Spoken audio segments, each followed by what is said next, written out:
이번 달에는요, 룻기였어요. 우리, 랩런트들은 메시지를 들었고, 또 부모님들과 함께 가정에서 룻기를 가지고 그 주간 적용을 했었으리라 제가 믿고요. 내신 레포트는 제가, 확인하면서 또 인도를 받도록 하겠습니다. 제가 좀 말씀드리고 싶은 게 뭐냐면,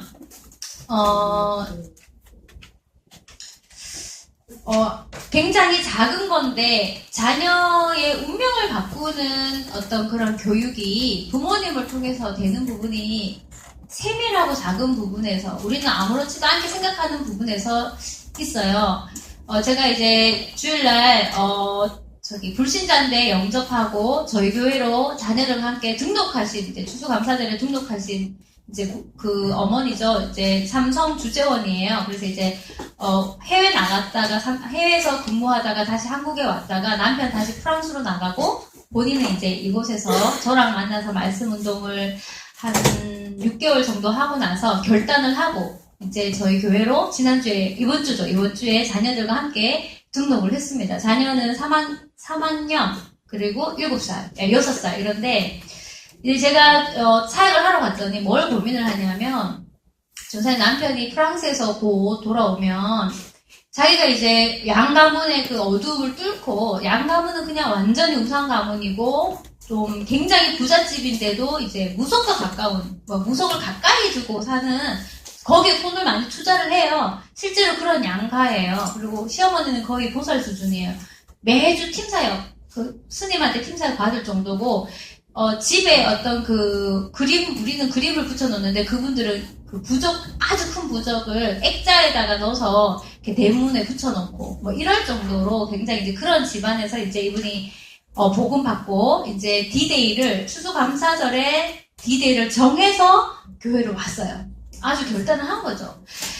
근데 저보고 어떤 얘기를 하냐면 남편이 상당히 이제 그런 집안의 아들이니까, 우상이 심각한 집안의 아들이니까, 이런 거예요. 교회를 다니는 사람 중에 이상한 사람 너무 많이 본 거예요.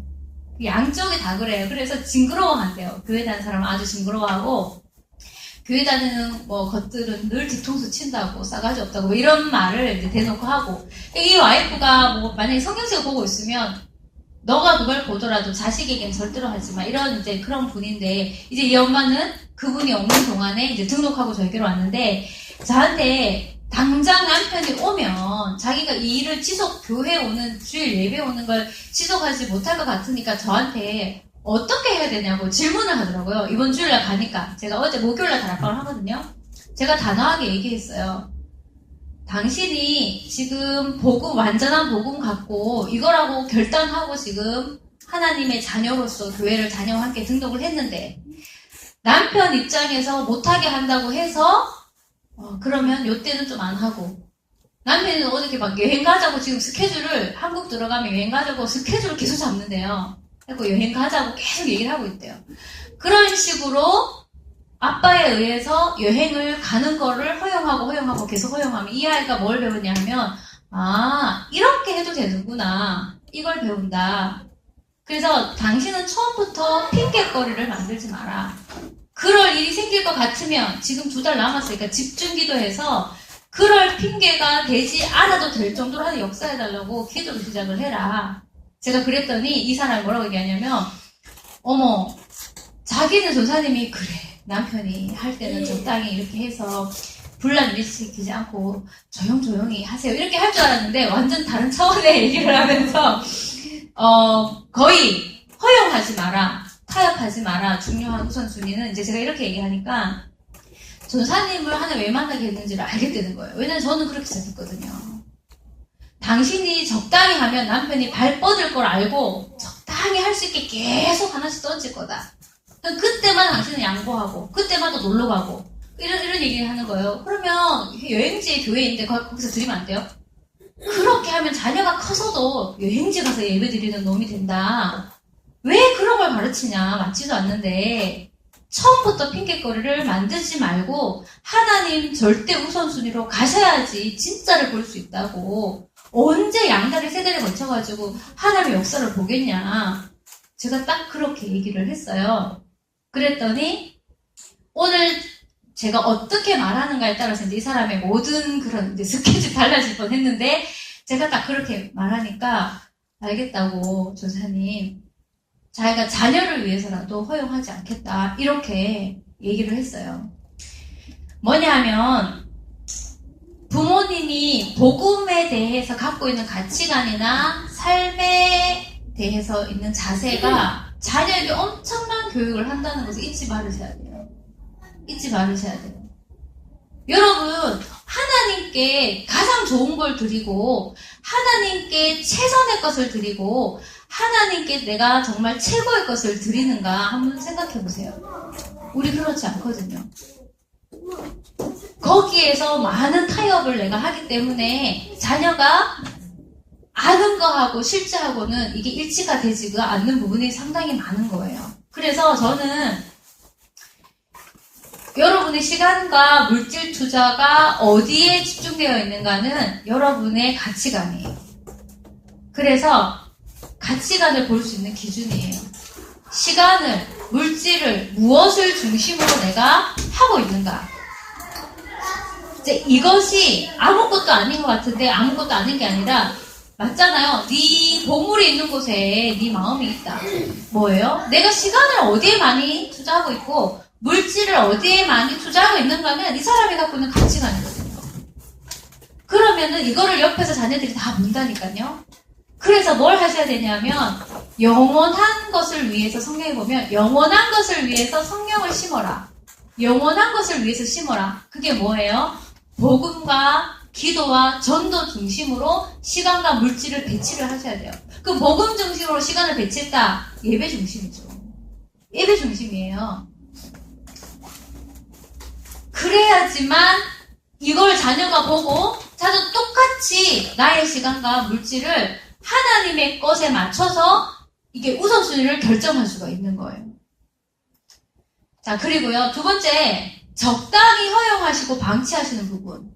특히 예배, 헌금, 말씀 이런 거 적당히 하시죠. 자녀가 뭘 배우냐면 이렇게 해도 되는구나를 배워요. 이렇게 해도 되는구나. 예를 들어 작은 거예요. 예배 때 늘 허둥대면서 교회 와요. 그 아이는 우리 그럴 수 있어요. 왜냐면 우리 자신이 엘리트 체질이 아니어서 30분 일찍 가고 다 록펠러처럼 되면 좋겠지만 다 허둥대고 뭐 그러잖아요. 택시 잡으려고 하는데 안 잡혀요. 주일날 아침에. 그거 왜 그래요? 꼭 주일마다 택시가 없어. 뭐 이런 식으로. 그 자녀가 이런 거를 적당히 예배에 대해서도 허용하고 적당히 헌금에 대해서도 허용하고 적당히 뭐 이런 거 허용을 하고 방치를 하면 여기서 뭘 딱 배우냐 하면 허술한 자세를 가르치는 거예요. 그러면서 저렇게 예배는 엄마처럼 해도 돼. 아빠처럼 해도 돼. 저렇게 해도 돼. 신앙생활은 저렇게 해도 돼. 이러면서 엄청난 말 안 하는 교육이 되는 거예요. 그러면 여기에서 어떻게 집중이 되고 어떻게 하나님의 능력이 오겠어요? 그래서 제가 그 엄마 보고 그렇게 얘기했어요. 전사님 내일 교회 가야 되는데 제가 뭘 준비해야 돼요? 이러더라고요. 그래서 집 그분 보고 누구누구씨 이름이 상윤이에요. 우리 카페에 가서 메시지도 볼 수 있는데 그분이 그래서 제가 토요일부터 주일이다. 집사님 그 상윤씨 토요일부터 주일이다. 그래서 토요일날 내일 입고 가야 될 옷도 자녀라고 정해라. 제일 좋은 거. 토요일날 내일 말씀 적을 노트 꼭 준비하고 토요일날 추수감사절이니까 지금까지 당신을 그곳에서 구원해내신 하나님에 대한 구원의 감격에 의해서 헌금을 꼭 준비하시라고. 그리고 아침에 차 갖고 오지 말고 차 갖고 오면은 가든파이브를 안 와봤어요. 도곡 렉스를 살거든요. 가든파이브 세우지 말고 그냥 택시 타고 교회 앞에 딱 내려서 바로 들어오라고. 그것까지 제가 다 알려줬어요. 그리고 혹시 아침에 어떤 것에 의해서 방해받지 않도록 미리 자주 들어가 내일 예배에 방해받지 않도록 집중기도 하고 주무시라고. 그랬더니 10시 이제 10시까지 도착하겠다고 저한테 몇 시에 연락했냐면 9시 40분에 이제 연락이 왔더라고요. 그 10시에 교회를 도착해가지고 30분 전에 와서 이제 제가 이제 제 동생하고 이제 붙였어요. 그리고 예배를 드렸는데 그 3, 4부 교사 반응이 뭐냐면 너무 애들이 똑똑하고 막 메시지 너무 잘 써갖고 왔어요. 그리고 둘째는 7살인데 유치부 예배가 9시 반이니까 못 가잖아요. 그래서 오빠랑 같이 3, 4부에 갔는데 반응이 뭐냐면 엄마 언니들이 앞에 나와서 노래를 하는데 내 눈에서 눈물이 났어. 왜 그런지 모르겠는데 눈물이 자꾸 났어. 그거는 자기 입장에서는 충만 받은 거예요. 그래서 이 엄마가 이럴 수도 있나? 이러면서 내가 자기 입장에 성령 충만이니까 그 아이는 굉장히 은혜를 받은 것 같다. 그래서 제가 오늘 그 담당, 그 세가족 선생님하고 통화를 해봤더니, 전 선생님 걔들이 좀 딱 엘리트 같고, 자세 좋고, 어쩌고저쩌고 막 그래요. 처음부터 그렇게 가르치셔야 돼요. 처음부터. 우리가 얼마나 허술한지 몰라요. 뭘 하면 지속도 안 해요. 예를 들어 이즈스쿨 이런 것도 하다가 말다가 이런 식으로 하면 뭘 배우냐면 저렇게 해도 되는구나. 교회 일은 저렇게 해도 되는구나. 이런 걸 적당히 배운다니까요. 그러면은 술술 새요. 허술한 걸 배워요. 제가 이거를 왜 이렇게 잘 알죠? 저도 많이 배웠어요. 이거 많이 배웠어요. 목회자 딸인데도 불구하고. 헌금 주일 아침에 아빠한테 달라고. 예배 드리기 전에. 아빠 주머니에 있는 거 꺼내주고. 이런 식으로 제가 경제교육을 받았으니 참 다시 배워야 돼요. 다시 배우게 하지 마시고 지금부터 그런 걸 처음부터 원래 그런 줄 알고 그렇게 가르치셔야 돼요. 할 말 많아요. 근데 뭐죠? 일심, 전심, 지속. 이거는요 보통 단어가 아니에요. 하나님의 역사를 누릴 수밖에 없는 단어예요. 집중하는 것. 일심은 집중이죠. 전심은 올인하는 것. 지속은 그야말로 계속 가는 거예요. 이런 부분은 조금 점검을 해보셨으면 좋겠어요. 그래서 저는 이런 거에 대해서 전혀 엄마들이 생각을 안 하고 쉽게 하는 행동. 쉽게 그냥 하나님의 일에 대해서 어떤 교회에 대해서 특히 예배에 대해서 말씀에 대해서 이런 거 있잖아요. 그렇게 하는 그거가 엄청나게 자녀에게는 마이너스가 된다는 거를 모르는 것 같아요. 근데 문제는 본인들도 그렇게 커놓고 생각 안 해. 그렇게 커놓고. 그 다음 핑계거리. 핑계 댈 거 많습니다. 이래서 못했어요. 바빠서. 제일 많은 거 바빠서. 차가 막혀서. 그거는 제가 혼내고 싶지는 않아요. 금요일 많이 막히긴 해요. 근데 하여튼 제가 그것만 얘기하는 게 아니라 바빠서, 어때서, 아빠가 못 가게 해서, 시댁이 불러서, 김장해야 돼서, 무슨 김장하고 예배하고 바꾸고. 나 이런 거요. 핑계거리는 어떻게 하셔야 되는지 아세요? 미리 막아야 돼요. 왜 기도를 하라고 하셨겠어요? 왜 네가 예수 이름을 기도하면 땅에서 매면 하늘에서 매고 땅에서 풀면 하늘에서 풀리겠다 했어요? 기도로 주도권을 잡아라는 말이잖아요. 근데 기도는 그런 데는 쓰지도 않아. 안 쓰시죠? 핑계거리 엄청 많아요. 그러다 보니까 핑계 대는 인물을 만들어내요. 핑계 많은 인물. 그래서 스케줄 잘 보세요. 만약에 주일날 시댁에 일이 있겠다 이러면 어떻게 해요? 핑계 댈 생각 미리 하시는 거예요. 이때는 나 교회 못 가겠네. 거기를 빼놔요. 그런 식으로 술술 비워놓는 거예요. 근데 핑계를 대지 않기 위해서는 미리 뭐예요? 미리 차단하시면 되거든요. 솔직히. 핑계거리를 미리 차단하는 기도를 하신다면 이런 것들이 어떻게 되겠어요? 하나님 막아주신다니까요. 이런 부분 좀 생각을 해보셨으면 좋겠어요. 그래서 제가 우리 처음 새신자 두 사람한테 제가 한 걸 얘기했어요. 절대로 양보하지 않는 거. 완전한 가치. 하나님에 대해서 내가 드려야 하는 그 굉장히 중요한 부분에 대해서는 절대로 양보하지 않는. 근데 무슨 고민하냐면 그럼 전사님 우리는 놀러도 못 가요? 이러는 거예요. 놀러 가고 싶어갖고. 왜냐면 맨날 산으로 둘러 다녔으니까 주일날 교회 오면 이제 놀러 못 가는 게 또 걱정인 거야. 옛날 거를 못 버려가지고. 그래서 제가 많은 얘기를 해줬어요. 아주 제가 옛날에 열심히 놀았는데 예수 알고 나서 놀 이유가 없어진 것까지 해가지고 하여튼 다 얘기해줬어요. 그랬더니 자기가 덜 놀아서 이런가 보다고 이제 그러는데 한번 깊게 생각을 해보셨으면 좋겠어요. 그래서 뭘 가르치셔야 되냐면 우리가 갖고 있는 복음과 세계 복음화는 우리가 생각하는 그 이상일 거예요. 너무너무 중요하잖아요. 그래서 하나님에게 대해서 여러분이 복음, 예배, 기도, 전도, 이런 말씀, 이런 영적 가치관을 얼마나 엄마가 아빠가 분명한지를 그 우선순위를 보여주셔야 돼요. 그 우선순위를 보여주셔야 그런 선명한 인물이 나와요. 제가 신미지선 얘기를 안 하고 싶은데 할 인물이 없어서 얘기하는 거예요. 비슷한 사람 신미 정도 나오면 좋겠지만 김미, 신미밖에 없어갖고 그분 얘기하는데 얼마 전에 저랑 통화했는데 어떤 얘기 하냐면 이제 첫째 아들이 대학을 가서 대학을 딱 갔는데 이 아이가 갖추고 있는 실력이 너무 탁월한 것이 대학 가서도 여전히 그래서 영어도 현지 영어 원어민이 와서 놀랄 정도로 영어가 탁월한 거예요. 거기 스페인어를 하는 나라니까 뭐 스페인은 물론이고요. 스페인은 물론 그 나라 수준 이상으로 하고 그랬더니 영어 성적이 진짜 맨 1등 걔는 뭐 이름이 맨 위에 올라가 있어요. 축구 다 하는 애가 그 영어를 했으니까 원어민이 너 어디서 배웠냐고 정말 이렇게 막 질문하더래요. 그리고 또 피아노를 왜 배웠냐고 하면 찬양하려고 피아노를 배웠잖아요. 그랬더니 하나님이 그 아이는 원래 피아노는 찬양을 위해서 치는 건지 안 돼요, 원래. 언어는 원래 세계 복음화 하려고 배운 건지 알고. 처음부터 다른 어떤 쓰잘데기 없는 가치관이 들어가지 않도록 우선순위를 정한 거죠.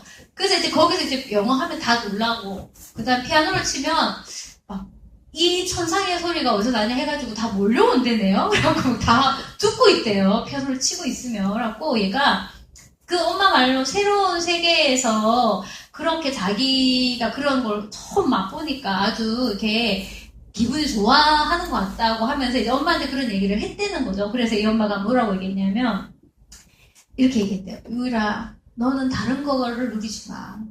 다른 거 누리지 마. 남이 좀 알아주는 거, 인정받는 거 누리지 말라는 거. 너는 학원 보고만 누려. 뭐예요? 영혼 살리는 거, 영원한 거 영혼 살리는 건 재창조의 역사예요. 그 하나님의 재창조의 역사만 누려. 한마디로 요즘 이부 메시지를 예를 들면 그 말이에요. 학원 보고만 누리고, 보고만 누려. 그랬더니 그 말을 알아듣고, 저도 알아요, 엄마. 그 뭐죠? 더 이상 말할 필요가 없어요. 우선순위가 분명한 걸 보여줬어요. 그리고 이런 얘기 했어요. 자녀가, 조금, 이제 본인 마음에 우선순위 놓친다 했을 때 하나님 앞에 이렇게 기도했대요. 하나님, 난 한 번도 우선순위를 놓치도록 양육한 적이 없습니다, 하나님. 그러니까 하나님, 이 아이를 정상으로 갖다 주세요. 하나님하고 자기하고 어떻게 알잖아요. 그랬더니 곧 정상이 되어서 엄마한테 엄마 너무 고마워요. 엄마 너무 감사해요. 엄마가 나를 얼마나 잘 키웠는지 제가 한국 와보니까 알겠어요. 사랑해요. 그냥 생각나서 문자 보내요. 이러면서 보낸 거 저한테 보냈더라고요. 그런 인물이 나와야 돼요. 그냥 빨리 우선순위를 두고 했을 때. 그래서 저는 여러분과 제가 하나님께 최고로 하나님께 가장 먼저 드리는 습관. 어디에 먼저 맞춰야 되는지. 하나님께 가장 좋은 거 드리는 습관. 하나님께 최선의 것을 드리는 습관을 가지셔야 돼요. 이럴 때 최고의 인물이 나오도록 하나님은 역사할 수밖에 없어요. 근데 우리는 하나님한테 맨 낮은 거 드리고 제일 안 좋은 거 드리고 적당히 하고 이런다니까요. 그러니까 뭐죠? 진짜를 볼 수가 없는 것 같아요. 복음 안에 진짜가 있는데 그걸 못 봐요. 왜냐하면 늘 자세가 이러니까. 근데 옛날에 이런 말 있잖아요. 공부 제일 못하면 아유 니는 신학교나 가라. 제일 못한 자식을 신학교 보내가지고 지금 신학교에 지도자들 문제가 많잖아요. 그거 왜 그래요? 잘하는 놈은 의사 시키고 공부 못하는 놈은 주의 종이나 시키고 그게 왜 그래요? 이게 안 돼서 그래요. 이거 배우셨고 이거 가르치셔야 돼요. 저는 정말 그래서 여러분이 주일날도 제일 좋은 옷 입고 교회 보내시고 미리 토요일부터 하나님께 나를 드릴 최고 영광도를 준비시키시고, 그럼 이 아이가 예배에 집중 안 할 수가 없거든, 사실. 근데 이런 부분에 대한 가치관 형성이 사실은 너무 안 되어 있고 못 배운 것 같아요. 그리고 고민도 별로 안 하지 않나, 그런 생각을 제가 좀 해봅니다. 자, 그래서요, 가치관과 기준이 분명한 인물을 키우는 응답을 받으셨으면 좋겠다는 생각이 리더스쿨 학원 모금만 마무리하면서 좀 말씀드리고 싶고요. 부모님 찔리는 거 많으실 거예요. 왜냐하면 잘 몰랐으니까. 제가 이렇게 뭐 꾸중을 하는 게 아니고요. 정말 이거는 생각해 보시라고 말씀을 정말 드리는 거예요. 자, 그리고요. 자, 룻기는 다 응답 받으셔서 얘가 빨리빨리 할게요. 룻기에서는 룻의 인생을 보면서, 아, 저렇게 망가진 사람도 저렇게 될 수 있구나를 보는 거예요. 완전히 망가졌고 이방인이었는데 예수님 족보에 오른 여자로서는 제일 축복받았어요. 이거 사람으로서는 가장 축복받은 인물인데, 자, 뭘 붙잡으셨으면 좋겠냐면, 일단 룻기에서 다루는 문제는 어떤 문제를 다루고 있냐면요, 가정과 개인에게 와 있는 비정상적인 문제를 어떻게 처리할 것인가가 1강이었어요. 그러니까 여러분 가정에 비정상적인 거 있죠? 여러분 가정에 제일 어려운 거 있죠? 그거를 하나님은 룻에게는 그런 문제가 왔잖아요. 계속 장례식하고 가난하고 궁핍하고 그랬어요. 여기서 하나님은 어떤 걸 주셨냐면, 거기에 비정상적인 것 때문에 내가 왜 이래? 우리 집은 왜 이래? 요 고민하면 안 되고, 이게 나는 왜 이래? 내 인생이 왜 이렇게 꼬여? 뭐 이러면서 상처로 자리 잡지 않도록, 오히려 하나님의 복음이 더 필요하고 하나님 능력이 더 필요해서 거기서 나의 복음, 나의 미션이 적용될 문제예요. 그래서 룻은 복음, 정상적이기 때문에 오히려 은혜가 필요 없었던 사람보다 뭐예요? 더욱 복된 자로 쓰임을 받았어요. 이게 1강이에요. 우리 가정에 하나님이 이런 축복 주시고자 하는 부분을 찾아내셔야 되는 거예요. 두 번째는 룻이 시집간 집은 종교생활한 집이었어요. 엘리멜렉 집안 자체가 믿는 집이었어요. 근데 이 집에 고통이 계속된 거예요. 그러면 어떤 질문을 하게 되냐면, 교회 다니는데 왜 저래? 이거예요. 믿는데 왜 저래? 믿는데 뭐 저 따위야? 이런 거 있잖아요. 그런 질문을 하게 되는 문제가 왔어요. 그럼 이거는 믿는데 왜 이래는 다른 말로 하면 하나님한테 상처받은 거예요. 하나님 왜 이렇게 하셔? 뭐 하나님 그렇게 하는 것도 아닌데. 자, 여기에서 오르바는 룻 말고 한 명 며느리는 포기했어요. 포기하고 자기 신에게로 돌아갔어요. 왜냐하면 여기 상처를 받아. 믿는데 별거 없네? 믿어도 이러네? 뭐 이런 거 있잖아요. 근데 룻은 포기하지 않았어요. 오히려 우리 가문이 놓쳤던 오직 복음, 완전 복음, 오직 메시아 결단하고 자기의 영적 배경과 상태와 미래를 바꾸는 응답을 받아요. 여러분 가정에 이런 거 있지 않으세요? 저는 이것도 있고 이것도 있었어요. 진짜 있었어요. 근데 제가 복음 알기 전에는 저런 질문과 이런 질문 똑같이 있더라고요. 그러니까 몇 중 생활 하냐면 한 3중 생활을 해요. 근데 룻은 이 두 가지를 완전히 이겼어요. 그런 언약이었습니다. 그리고 자, 이런 부분 속에서 비정상적이고 종교생활 했으니까 얼마나 삶이 낭비하고 지체했겠어요. 여기를 떠나서 아예 이사를 가요. 그래서 복음의 뿌리, 기도 뿌리, 전도 뿌리를 내려서 이번 주 설교가 뭐죠? 하나님 자녀로서의 명예와 권리와 사명을 회복해요. 명예는 복음 때문에 생기는 거고요. 권리는 기도응답 받는 거고, 사명은 전도의 사명이에요. 이거 찾아내요. 요렇게 되면 내일 하는 메시지가 뭐냐 하면, 결과 만남이 구별돼요. 보아스를 만나요. 구별된 만남은 저 때 오는 거예요. 그리고 그 다음 주간은 고통의 가문이 왕가가 되는 응답을 받아요. 이세 아버지를 낳고 이세가 나오고 다윗이 나오고 그 가문에 예수님이 오는 완전 고통의 가문이었잖아요. 다 죽는, 근데 왕의 가문으로 실제 왕도 나오고 예수 그리스도가 왕으로 오시는 그런 가문으로 바뀌었어요. 저는 룻기 메시지를 통해서 제 가문의 언약을 전 잡고 있어요. 하나님 앞에. 그래서 하나님, 고통의 가문이 왕의 가문으로 빼앗겼던 하나님이 주신 생명과 명예와 권리와 사명, 후사 다 찾아내게 해달라고. 그렇게 기도해요. 후사가 누구 나오죠? 이새가 나오고, 오벳이 나오고, 이새가 나오고, 다윗이 나오잖아요. 후사도 회복됐어요. 그런 가문의 응답을 받는 것이 룻기 메시지예요. 자, 결론은요. 제가 아까 말씀드렸던 것처럼 우리는 재창조의 사람이 돼야 되고 저런 응답을 받고 그런 후대를 키워야 돼요. 이 재창조의 사람은 어떤 사람이냐 하면요. 잃어버렸던 것, 빼앗겼던 것을 룻처럼 회복하는 거예요. 그러면 우리는 어떤 응답을 받을 수 있냐면 제가 이번 주에 많이 생각했어요. 하나님, 리더스쿨 남이 다 하는 거 하려고, 남이 다 하는 영어 하려고, 남이 다 하는 독서 하려고, 남이 다 하는 뭔가를 하려고 우리가 하는 거 아니지 않습니까? 영어는 불신자한테 가서 배워도 되고, 독서도 불신자한테 가서 해도 되는데, 진짜 남이 할 수 없는 거 뭘 하기를 원합니까? 라고 질문했을 때, 하나님 뭔가 저한테 주신 게 있었어요. 여러분, 우리를 남이 다 하는 거 하라고 부른 거 아니거든요. 은혜를 받으면 남이 못 보는 걸 보게 돼요. 이제 여기까지 가는 것이 이제 우리가 추구해야 될 인생의 어떤 유일성이라고 할 수 있고요. 남이 보지 못하는 걸 보니까 남이 하지 못하는 거를 하는 자가 되는 거예요. 그러면은 어떻게 되죠? 하나님이 남이 못 가는 곳에 나를 가게 하세요. 요런 재창조의 사람이 나와야 된다는 거예요. 룻처럼. 가장 축복받은 사람 바뀌었잖아요. 그래서 저는 내년에 리더스쿨에 대해서 저는 이것 갖고 도전을 해야 하지 않는가 그 생각을 하고 있습니다. 남이 할 수 없는, 이 시대가 할 수 없는 우리 후대를 향하여 뭔가를 하나님 하기를.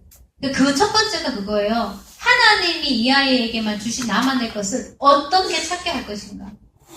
그걸 위해서 영적으로는 어떻게 접근해야 되고 일반적으로는 어떻게 접근해야 되는가. 그거를 하나하나 실행을 해보는 것이 하나님이 원하는 거고, 그 전에 학원 보고만 실현, 아무도 살릴 수 없는 학원 보고만 실현, 그거가 근원이고 그 다음에 나만의 것 찾는 거. 영어랑 독서는 옵션이에요. 그거는 해도 되고 솔직히 안 해도 돼요. 독서는 이제 나만의 것을 찾기 위해서는 다독을 해야 되고 다양하게 해야 되니까 할 거지만 그런 거예요. 그래서 하나님 입장에서 우리가 남이 맨날 하는 거를 우리가 또 모여서 한다. 할 필요가 없지 않을까요? 그래서 마무리하면서 그렇게 생각을 하고 있어요. 그래서 집중할 것과 필요한 것. 꼭 집중해야 되는 것을 집중할 거고요. 그거 위해서 필요한 거를 할 거예요. 그래서 내년에는 이제 6학년도 올라가면은 이제 지속할 6학년 올라가서도 여기서 나만의 것을 나 못 찾았으니까 찾게 해주세요. 이러면 저희가 도와는 줄 거예요. 선배님들로 모셔가지고 도와는 줄 건데, 이렇게, 나만의 것을 찾는 것을 위해서 하나씩 좀 접근해가고 기도해가고 이러기 때문에 이제 여러 가지 이제 진행팀도 갱신할 것도 있을 것 같고, 그러면서 하나님께서 이제 어떻게 준비하게 하시는지는 저희도 사실 지켜봐야 되는 부분이 있어요. 그래서 내년 리더스쿨을 좀 미리 여러분은 이제 한 학기 그래도 적당히 하신 분도 있고 끝까지 집중하신 분도 있는데 기도 제목을 드리자면 이런 응답을 함께 받을 수 있도록, 그래서 나만의 것을 찾게 하는 거에 뭔가 가까이 갈 수 있는 은혜를 달라고. 그래서 영적으로 실천할 부분과 일반적으로 접근해야 될 부분에 대해서 제가 하나님 앞에 많이 기도하면서 우리 기획팀과 함께 그 부분에 굉장히 집중을 할 거고요. 그거 하면서 독서는 더 다양하게 그렇게 진행을 할 거예요. 이제 영어는 옵션으로 계속 정보를 주고 할 수 있게끔만 이제 도와를 드릴 거고, 영어를 앞세우지는 않을 거예요. 그리고 학원 보고만 실현. 그거를 가장 우선으로. 그럼 어떻게 여러분은 한 달 동안 지금까지 그 학원 보고만 어떻게 하셨어요? 막 힘드셨죠? 잘 안 됐잖아요. 거기서 멈추면 안 되고 이걸 갖고 전도와 선교까지 이어지는 응답까지 꼭 받으셔야 돼요. 그게 재창조예요. 재창조는 전도와 선교 속에서 나오는 거예요. 근데 우리가 재창조 사람이 되는데 전도 선교 방향 놓치고 영어하고 내 것 찾고 그럴 필요는 없는 거거든요. 그래서 내년에는 반드시 전도와 선교를 위한 학원 모금만 실현으로 현재 지금 우리 한 달 동안 뭐였어요? 자녀하고 나누는 거 집중했어요. 이제는 거기서 멈추는 게 아니라 내 자녀뿐 아니라 내 자녀 뒤에 있는 영혼까지 살리는 말씀 운동이 되는 학원 모금만 실현. 그쪽으로 가야 돼요. 그러니까 예수 그리스도와 말씀 성취로 재창조의 회복을 얻었어요. 그러면 그 재창조가 실제로 일어나는 거는 현장 말씀 운동이에요. 그래서 그쪽으로 펼치면서 이렇게 집중할 거 필요한 것 그렇게 진행을 할 생각을 하고 있습니다. 그래서 제가 30세 얘기했던 것은 굉장히 좀 많이 고민을 해보셨으면 좋겠고요. 그 다음에 이제 그 루키 메시지로는 가정에 대한 은혜를 잡으셨으면 좋겠고, 지금 이거를 가지고 마무리 하시면서 내년을 향한 좀 기도 제목을 잡으셨으면 좋겠다는 생각이 듭니다. 네, 그래서 광고를 좀 드리자면 스케줄 어떻게 저희가 좀 생각하고 있냐면 12월까지는 내년 리더스쿨을 위해서 집중적으로 좀 기획하고 인도를 받으려고 하고요. 그러면서 모집은 1월달에 하고 OT를 1월달에 끝내고 실질적인 거는 2월달부터 바로 시작해야 되지 않겠나라는 생각은 하고 있어요. 그럼 내년에는 학원 보고만 실현과 나만의 것을 집중하는 것에 하기 때문에 어떤 면에서는 더 타이트하게 할 수밖에 없어요. 왜 이걸 들락날락 해버리면은 진행이 안 되기 때문에. 그러면은 이 아이에게 있는 나만의 걸 찾게 하려면은 부모와 교육자와 우리가 어떻게 일치되어서 이거를 계속 집중해서 얘를 살펴봐야 되는 건지는 아시잖아요. 근데 그거를 하려면은 얼마나 많이 소통해야 되고 같이 기도해야 되고 그러면서 필요하다면 인턴십도 시켜야 되고 그거는 나중에 일이겠지만 그런 것까지 하려면은 상당히 집중해 주셔야 되는 부분이 있어요. 그래서 들락날락 할 거면은 처음부터 안 받는 것이 맞지 않나 이런 생각을 저희는 하고 있고요. 그래서 아예 하나님이 정말 남이 못하는 그걸 하기를 원한다 했을 때는 나만의 것을 찾게 하는 부분에 대해서 뭔가 인도를 분명히 하실 것 같아요. 오는 아이들에 대해서. 그럼 저희가 이제 그 부분을 가지고 계속 재창조 응답을 받아가야지 되는 거죠. 그런 부분에 있어서 조금 마음에 좀 담아주셨으면 좋겠다는 생각이 듭니다. 네, 그러면은 제가 하고 싶은 말씀을 다 드렸고요. 우리 장로님 나오셔서 장로님도 하실 말씀이 있으세요. 1년 동안 헌신하셨기 때문에 말씀을 듣고 우리 그 다음 시간을 진행을 하도록 할게요.